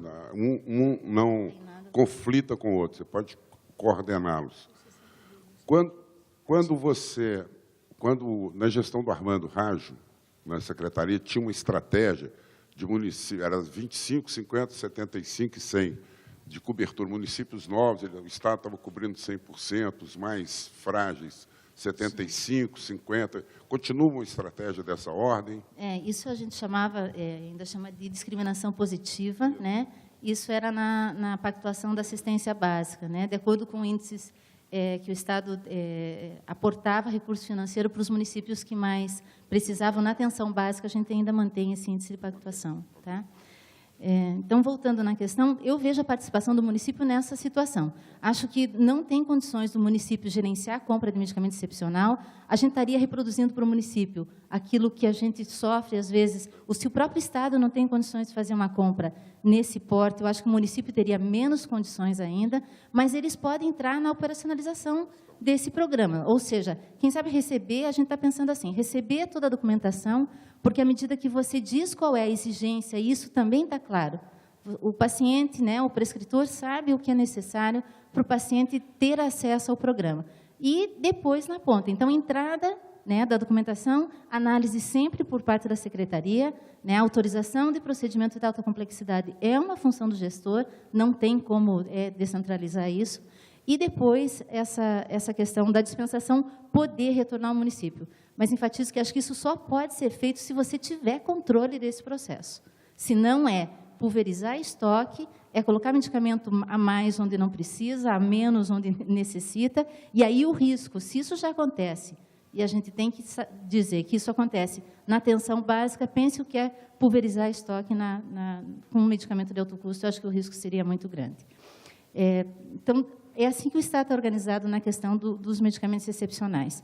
A gente tem alguns programas que a gente chama de programas especiais no Estado, e só fazendo um recorte, nos medicamentos excepcionais, o Estado cofinanciou em 2008 33 milhões de reais. Isso tirando a parte de aquisição centralizada pelo Ministério, né, e o recurso vindo do Ministério, exatamente 33 milhões.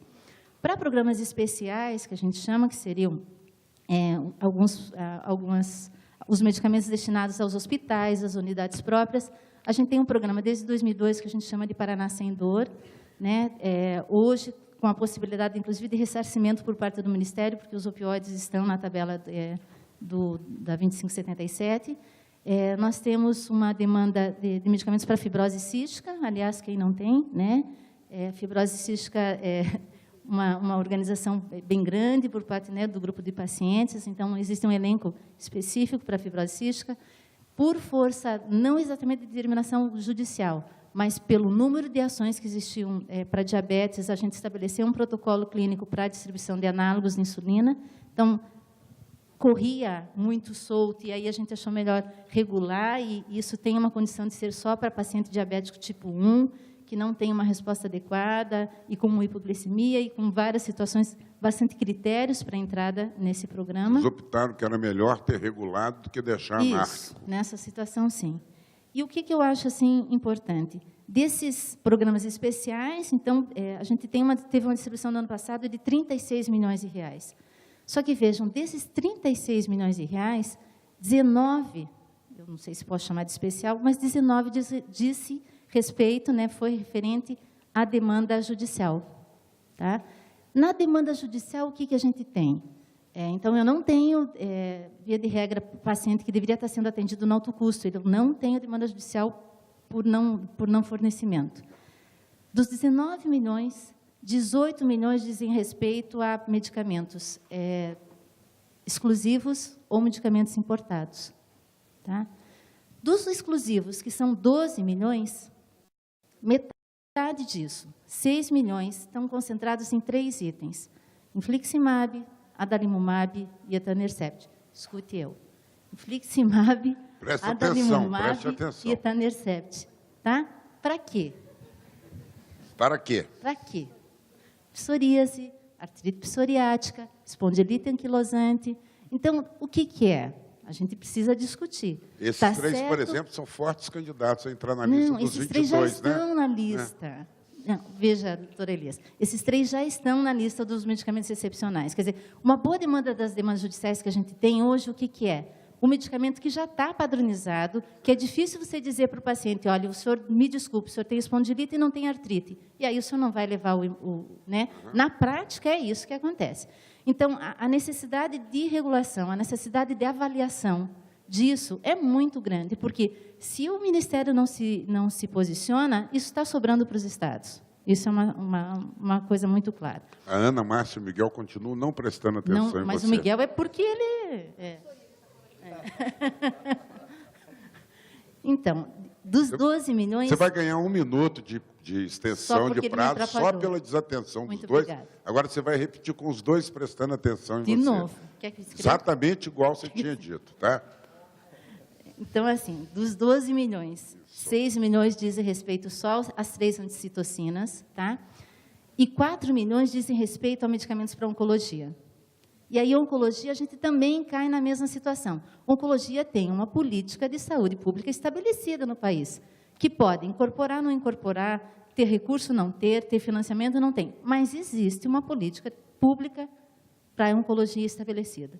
Então, veja, dos 12, 10 são para situações que a gente deveria, conjuntamente, e daí eu estou fazendo, né, me colocando como gestora conjuntamente, enquanto o SUS está dando conta dessa conversa.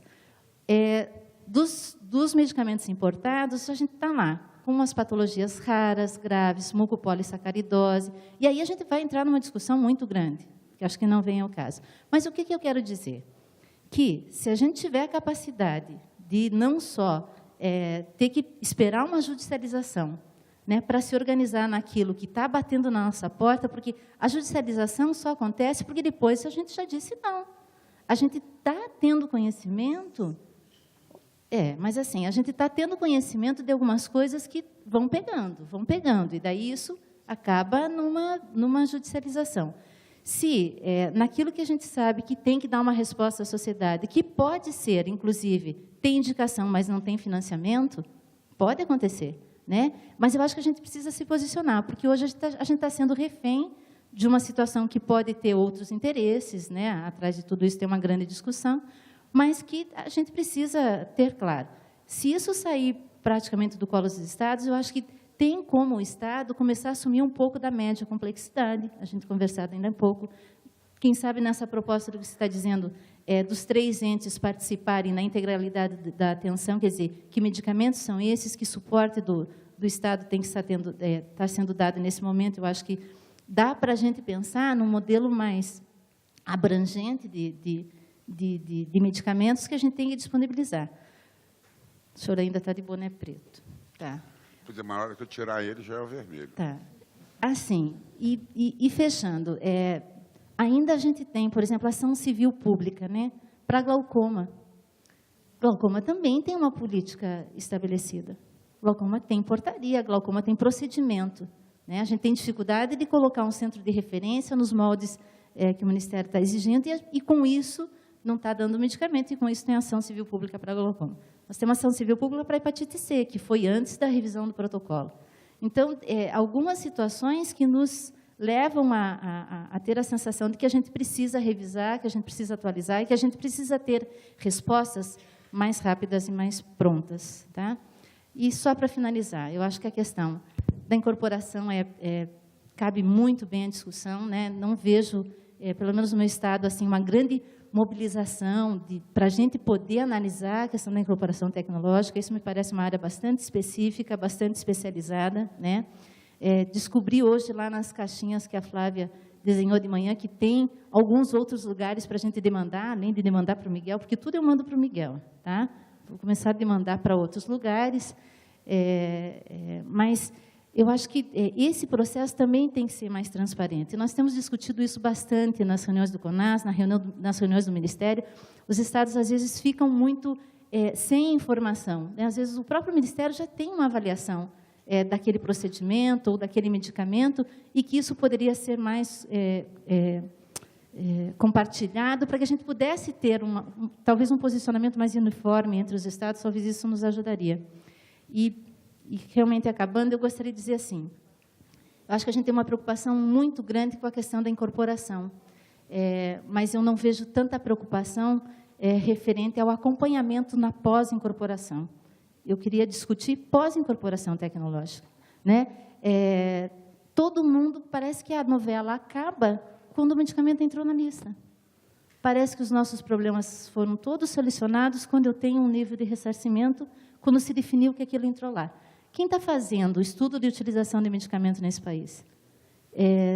Eu acho que a confusão começa, a confusão e a responsabilidade, a partir da incorporação, né? E eu tenho muita preocupação em, mais ou menos assim, não ter a casa arrumada e cada vez está colocando mais coisa, mais coisa, mais coisa. E quem que vai dar conta de saber se o que a gente está... A gente sabe exatamente dizer quantos milhões, quantas unidades, quantos não sei o quê, e a gente não sabe dizer se tudo isso está trazendo qualidade de vida, se está trazendo, né, cura, se está trazendo alguma coisa que diga, olha, o investimento que está sendo feito na área tem valido a pena. Brilhante, porque o realmente acabando dela, ela traz à baila uma questão que é talvez das mais relevantes do debate nesse espaço privilegiado e após esse espaço privilegiado, né? O que a gente faz depois da incorporação, que vale para tudo que já foi incorporado até agora e que não está sendo adequadamente avaliado, né? Isso é muito relevante. Só completando, doutor Elias, a gente alimenta o banco de preços, tá? Olha, está vendo? Ela, depois do realmente acabando, ainda vem com... né? E alimenta bem. Olha, Luiz, eu vou aproveitar que você levantou, pode levantar, tranquilo, para dar uma notícia boa para o plenário. Ia ser horrível se a gente tivesse que interromper isso que está acontecendo aqui de rico, para fazer um coffee break, para poder depois voltar. Até porque os comentários iam ficar intermeados por café com leite, broa de fubá, essas coisas, iam perder o seu impacto. E aí, a gente conseguiu, por inspiração múltipla, que o coffee break passasse para o final, para poder manter a integridade da discussão que está aqui. Ninguém está com fome agora, porque aí a gente ia ter que fazer dancinha chinesa de novo, depois do coffee break. E aí, na sequência, logo depois, o nosso companheiro do Ceará, os comentaristas vão entrar comentando. Eu queria justificar a ausência do Marcelo Teixeira, que vai nos penalizar, porque seria uma importante contribuição, o secretário de Saúde de Belo Horizonte. Ele foi convocado pelo prefeito, Márcio Lacerda, para uma reunião, por isso que ele não pôde comparecer. Foi chamado de última hora, o Márcio Lacerda fica devedor a este encontro, tá certo, né? Da ausência do Marcelo Teixeira. Com isso, vocês vão ganhar o tempo do Marcelo Teixeira na hora de fazer o comentário de vocês. Está democraticamente repartido já. Mas, então, nós vamos ouvir o nosso amigo do Ceará, de preferência, fazer sua intervenção, que vai ter aquela característica especial que você me comunicou aqui, mas também comentando um pouco o que os quatro que te antecederam, que falaram em nome do Estado, falaram enquanto cidadãos e falaram um pouco como usuários potenciais, mas depois eles falam, né? Que você pudesse comentar isso também, com a palavra e com o chapéu branco para você, viu? Chapéu branco. Muito boa tarde a todos e a todas. Inicialmente, agradecer o convite, agradecer em nome do Augusto Guerra e a toda a organização do evento, que foram muito carinhosos conosco.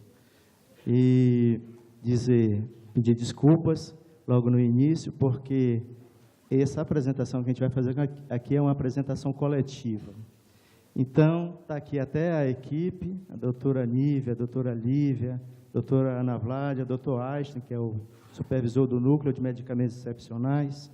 Antes da gente receber o termo de referência, a gente já tinha preparado a apresentação.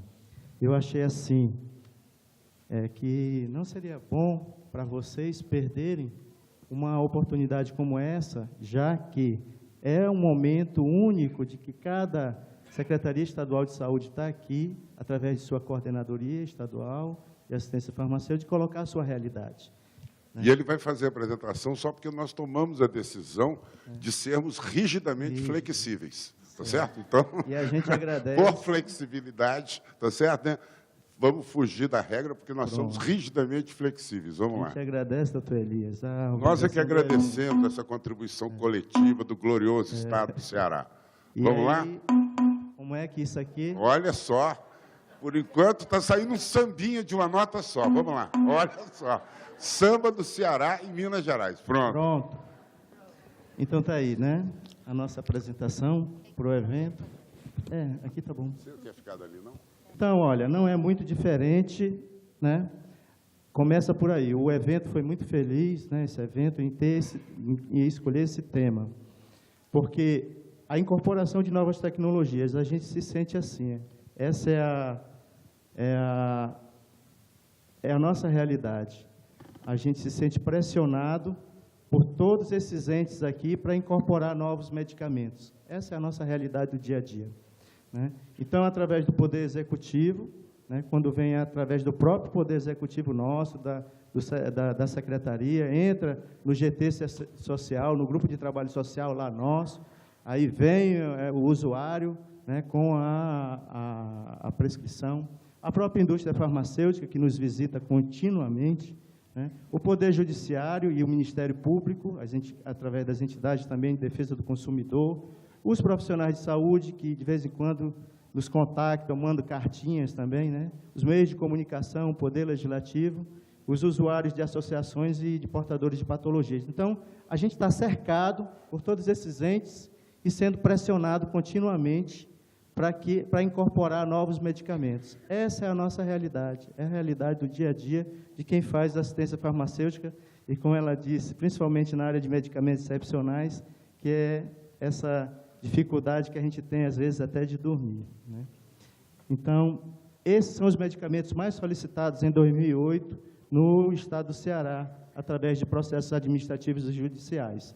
Vejam lá, rituximab para linfoma não Hodgkin, brometo de tiotrope, DPOC, insulinas, glargina, asparte, lispro, né, para diabetes, mellitus tipo 1, teriparatida e aclasta para osteoporose grave, avastin, bozentana, aripiprazol, adefovir e entecavir agora para hepatite B, a gente foi demandado pelo próprio Comitê de Hepatites Virais, nosso, né?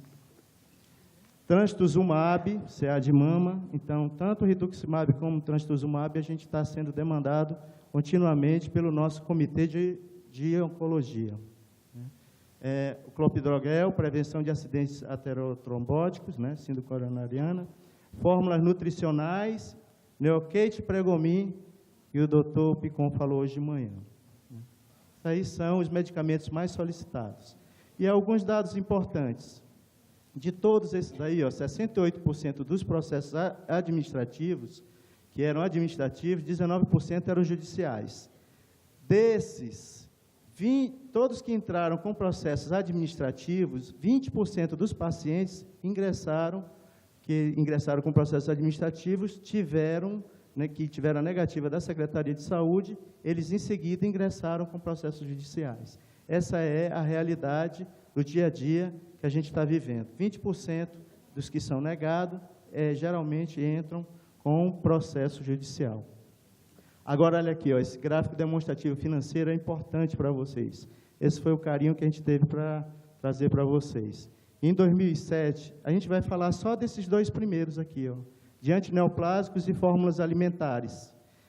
Em 2007, antineoplásicos, ó, demandou 1.843.716. Em 2008, já com o Comitê de Oncologia nosso, né, 4.761.767 reais. Algo está errado.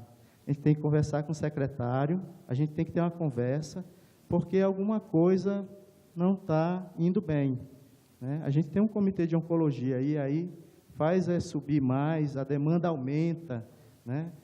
Além da demanda aumentar, a questão do impacto financeiro está aumentando também. Então, a gente tem que discutir, né? Já pedi uma reunião com o secretário e com o próprio comitê para a gente discutir a situação no estado do Ceará. Fórmulas alimentares. Era em 2007, R$ 1.573.074. Em 2008, passou para R$ 3.481.767. Né? Então, um pico muito grande também, muito alto, e que a gente tem que realmente rediscutir, como o doutor Picon colocou hoje de manhã, essa questão das fórmulas alimentares, né, é algo também que mexe com o dia a dia das secretarias estaduais de saúde.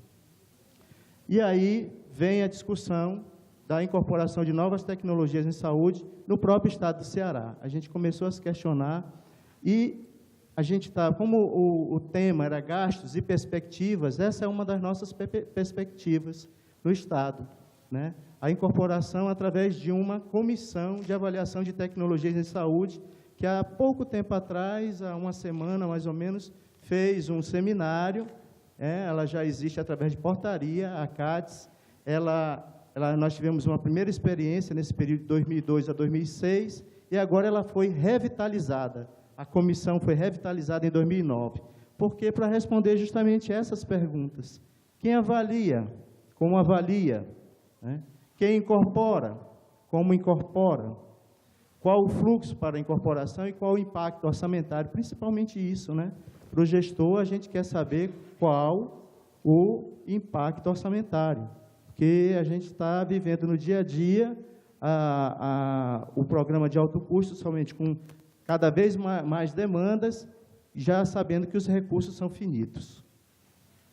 Essa é a organização e estruturação do componente de medicamentos excepcionais no Ceará. Existe aqui a coordenadoria, COASF, que agora é uma coordenadoria, do governo Cid Gomes passou a ser uma coordenadoria, antes era um núcleo, com 3 núcleos: núcleo de medicamentos essenciais e estratégicos, que cuida da atenção básica, o núcleo de medicamentos excepcionais, que cuida só dos medicamentos excepcionais, e o núcleo de fitoterápicos.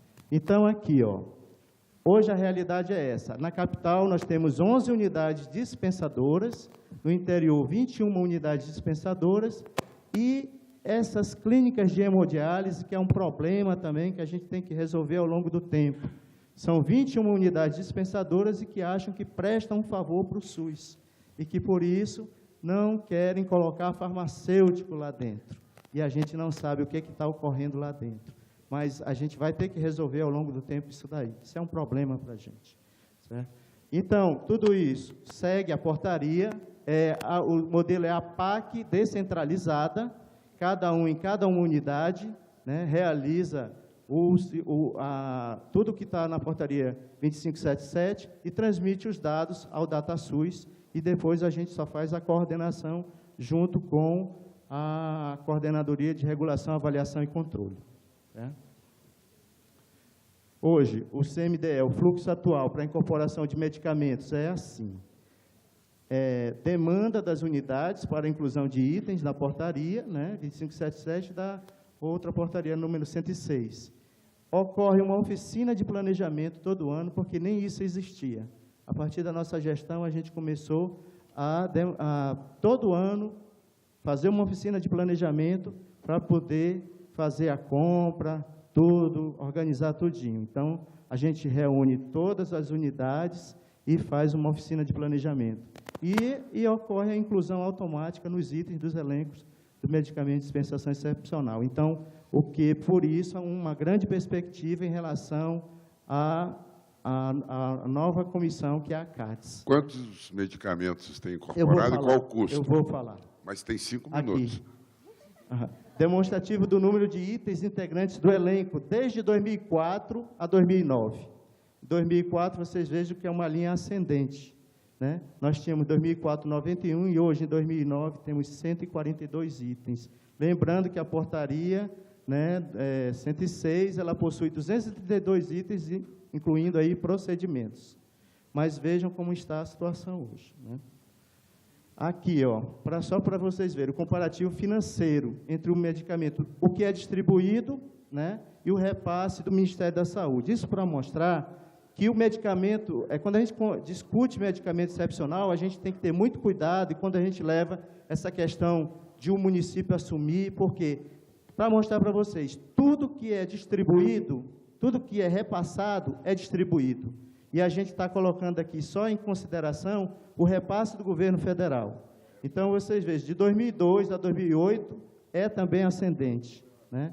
E aqui, ó, por exemplo, vocês veem que vai aumentando cada vez mais o recurso, tanto do que é repassado pelo governo federal, como o que é distribuído, acrescentado do Estado, pelo menos os 40% que o Estado tem que repassar. Então, olha aí, 21 milhões, 25 milhões. E hoje, em 2008, ano passado, foi 84 milhões. Aqui é uma pequena diferença, muito próxima, porque foi uma realidade que a gente viveu o ano passado. Agora, a gente, quando eu colocar no encerramento, que é a nossa perspectiva da descentralização, com certeza isso vai aumentar, e vai aumentar muito mais. Então, é essa a realidade do medicamento excepcional. É demanda cada vez crescente, um recurso cada vez finito. Mas olha só, quanto que o governo federal nos repassou, o quanto nós distribuímos, né?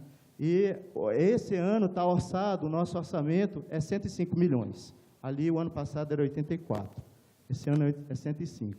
E está aqui a outra nossa grande perspectiva. É uma portaria estadual, número 968/2009, porque a portaria 2577, ela diz que os estados podem normatizar o medicamento excepcional no seu âmbito, né? Então, só quem normatiza, então, é o governo federal, né, e o governo estadual, esses entes é que fazem a distribuição. Então, a gente aprovou, na reunião do Conselho Gestor, uma portaria em que está no plano plurianual de governo a descentralização do medicamento excepcional. Então, hoje, ela ocorre basicamente na capital, aqui. Basicamente na capital, nessas 11 unidades. A gente quer descentralizar também para o interior. Então, a gente vai passar a descentralizar através dessa portaria, aí eu concordo com o que a Deise colocou aqui, é a minha opinião, a opinião nossa do Ceará, em relação à questão dos municípios. Já é difícil para a União e para os estados fazerem esse gerenciamento. Então, a saída que o Ceará encontrou foi criar, através dessa portaria, as unidades distribuidoras e as unidades dispensadoras. As unidades distribuidoras são a nossa representação, a representação do Estado em cada que são as regionais de saúde, né? Então, são 21, com a perspectiva de se criar mais uma, que são 22. Essas unidades distribuidoras têm alguns critérios para ela ser unidade distribuidora.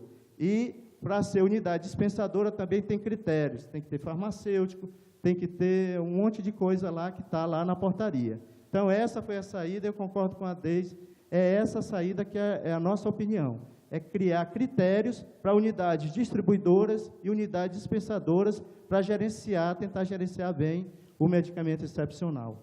É essa a realidade que a gente vive hoje, está normatizada já com portaria, e a gente vai ser um desafio muito grande para a gente agora, Dia 22, agora, dia 29, a gente tem uma reunião já com todas as regionais de saúde. Ontem mesmo eu recebi um telefonema de um gerente de uma coordenadoria regional. Muito feliz, estou muito feliz, vou dar uma notícia para você. O secretário mandou fazer aqui a contratação do farmacêutico para a regional. Por quê? Porque a gente falou o seguinte, o secretário já assinou a portaria, então o Estado tem que cumprir a parte dele. Se não tem farmacêutico, que é um dos critérios, nós não vamos mandar o medicamento. E aí, ontem, o coordenador disse, eu também, pelo Código Brasileiro de Ocupações, não sou eu. Então, ontem ele ligou, muito satisfeito, muito feliz por isso. Né? Okay. Basicamente, é isso daí. E aí fazer um convite para vocês, né? O 3º Congresso Brasileiro sobre o Uso Racional de Medicamentos vai ocorrer em Fortaleza, no período de 26 a 30 de outubro de 2009. Está aí um e-mail. Essa semana deve estar saindo o site, né? Tem alguns palestrantes que já estão confirmados, um deles, o Dr. Picon, que está aqui, né? E vários palestrantes internacionais, que vai ter um viés internacional também. Muito obrigado. Muito bem. E a Secretaria Estadual vai financiar a participação de todo mundo que participou desse evento aqui hoje, dessa tarde. Está garantido, né, a cobertura pela Secretaria Estadual. Espero. Serão recebidos de braços abertos no Ceará, não é isso? Muito bem. Muito obrigado pela sua apresentação.